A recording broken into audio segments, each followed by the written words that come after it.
Halo semuanya, Assalamualaikum warahmatullahi wabarakatuh. Pada video kali ini, saya akan coba membahas bagaimana caranya menggunakan fungsi DET di SQL Server. Oke, mungkin sebelum kita melakukan prakteknya, bagaimana caranya menggunakan query DET di SQL Server, kita akan coba memahami dulu seperti apa sih sebenarnya DET itu atau fungsi DET. Jadi, mungkin secara umum, fungsi DET itu eh, yang digunakan untuk menambahkan atau mengurangi interval waktu atau tanggal dan mengembalikannya dalam bentuk tanggal.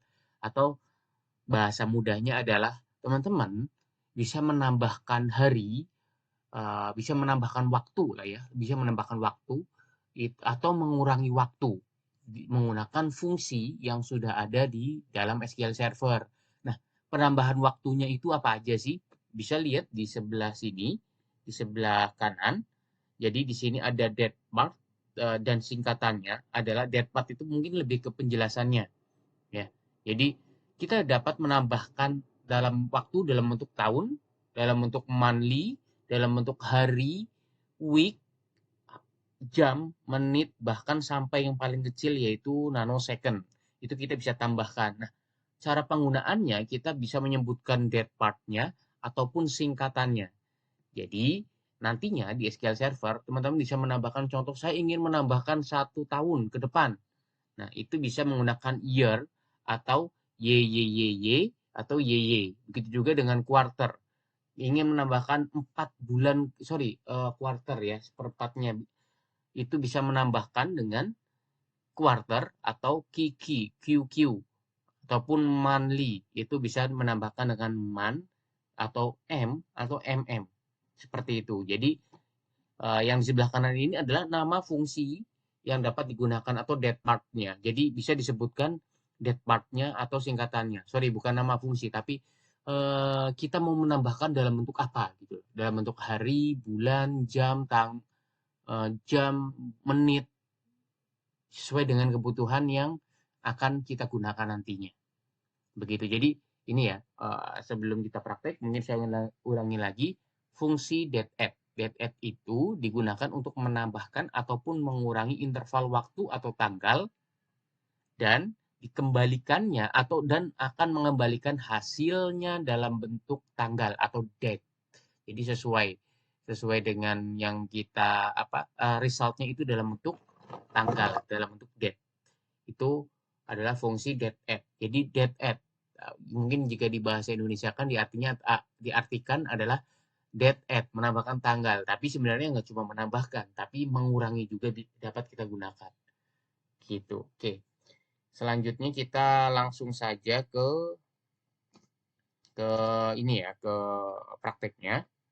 Di sini saya menggunakan SQL Server 2022, tapi dapat digunakan juga di versi bawahnya karena DET ini sudah cukup fitur yang sudah cukup lama, seharusnya di versi yang lumayan lama pun pasti ada gitu.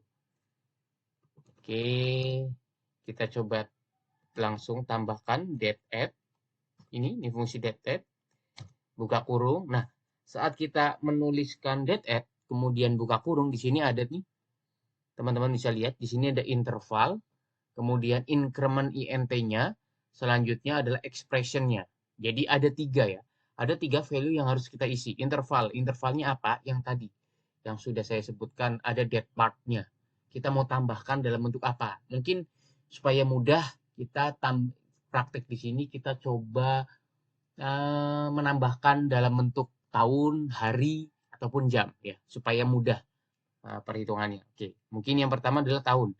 Kita tambahkan dari hari ini saat video ini dibuat yaitu 14 Agustus. Kita coba tambahkan year, kemudian tambahkan berapa? Kita coba tambahkan 1 tahun.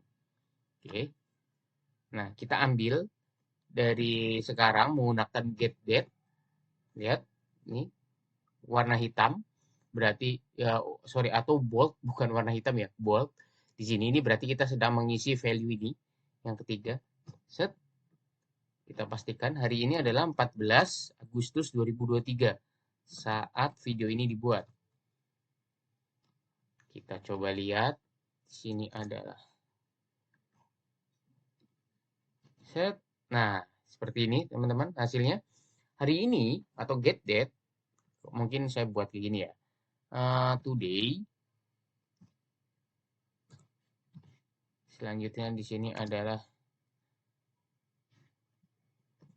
date at function. Oke. Ya. Hari ini saat video ini dibuat yaitu 14 Agustus 2023. Kemudian ditambahkan 1 tahun ke depan. Hasilnya adalah akan menghasilkan value di 14 Agustus 2024. Itu jika kita menggunakan tahun. Tadi kan kalau di slide-nya teman-teman bisa lihat lagi ke belakang, itu ada date part dan singkatannya. Nah, kita selain menggunakan year, kita juga bisa menggunakan singkatannya. Yuk, kita coba tes. Jika kita menggunakan singkatannya, hasilnya seperti apa? Oke, hasilnya sama ya. Itu tetap menghasilkan 14 Agustus 2024. Gitu. Oke, selanjutnya kita coba yang YY 4 kali. Ini kebetulan ada nih. Kita coba tes hasilnya seperti apa. Sama. Jadi, dalam penggunaannya, penggunaan date part-nya, kita bisa menyebutkan date part ataupun singkatannya. Seperti itu. Jadi, fungsi date at itu yang rumus pertama adalah date part-nya di sini. Pertama, value pertama yang harus di-input adalah date part-nya. Selanjutnya adalah mau ditambahkan berapa. Itu kita bisa menggunakan value-nya itu bernilai plus maupun bernilai minus. Dan selanjutnya adalah waktunya. Oke, ini 1 tahun ke depan. Bagaimana kalau kita mundurkan 1 tahun ke belakang? Kita cukup dengan mengisi value bernilai minus. Kita coba eksekusi. Dari hari ini, 14 Agustus 2023, dikurangi 1 tahun, maka akan menghasilkan nilai 14 Agustus 2022. Ya, seperti ini cara menggunakan fungsi date at. Mungkin untuk menambahkan kita coba tambahkan dalam bentuk jam ya. Kita coba tambahkan dalam bentuk jam. Select date at. Oke, ingat intervalnya jam kita dalam bentuk hour. Selanjutnya increment, mau ditambahkan berapa jam? Kita coba tambahkan 5 jam. Kemudian value-nya. Saya ambil langsung dari sistem hari ini. Kita coba eksekusi.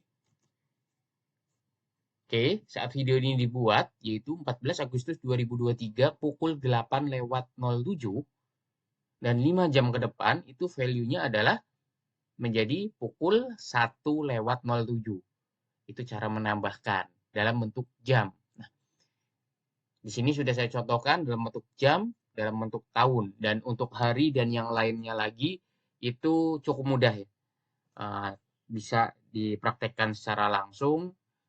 Tadi apa aja sih sebenarnya date part yang disupport oleh SQL Server sudah saya buat di slide sebelumnya. Di situ ada cukup banyak dari tahun sampai nanosecond. Kita bisa ubah, kita bisa tambahkan ataupun kurangi hasilnya.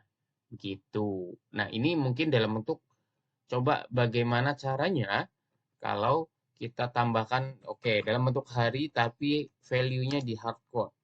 Kita coba tes date at. Mungkin hari. Hari apa? Hari berarti day. Intervalnya kita tambahkan berapa? Kita tambahkan 5 hari. Dari tanggal berapa? 2023 03 05. Kita coba tambahkan dari 5 bulan apa? Kita coba tambahkan bulan Februari saja. Bulan Februari.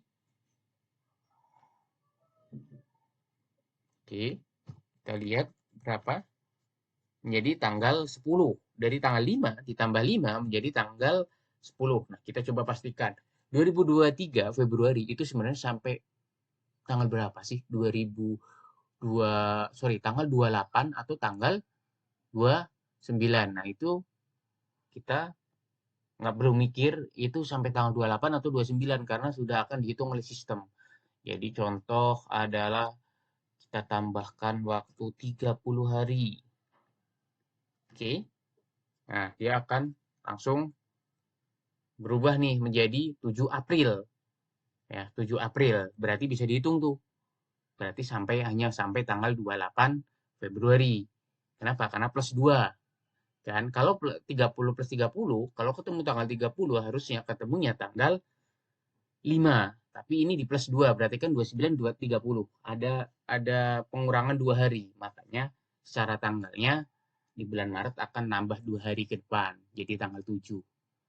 Begitu. Jadi ini mungkin contoh simpel, contoh sederhana bagaimana caranya menggunakan fungsi DATED di SQL Server. Nah, semoga buat teman-teman yang masih belajar, masih belum tahu bagaimana caranya menggunakan fungsi DATED di SQL Server, dapat membantu memahami bagaimana cara penggunaannya di kesehariannya, nantinya di project atau di tugas teman-teman untuk menggunakan fungsi DATED. Begitu. Oke, ya saya kira cukup untuk video kali ini. Terima kasih. Sebelumnya, kalau ada yang kurang mohon maaf. Mungkin kalau ada saran kritik bisa ditambahkan supaya saya bisa memberikan yang lebih baik lagi untuk video-video selanjutnya. Thank you teman-teman semuanya. Wassalamualaikum warahmatullahi wabarakatuh.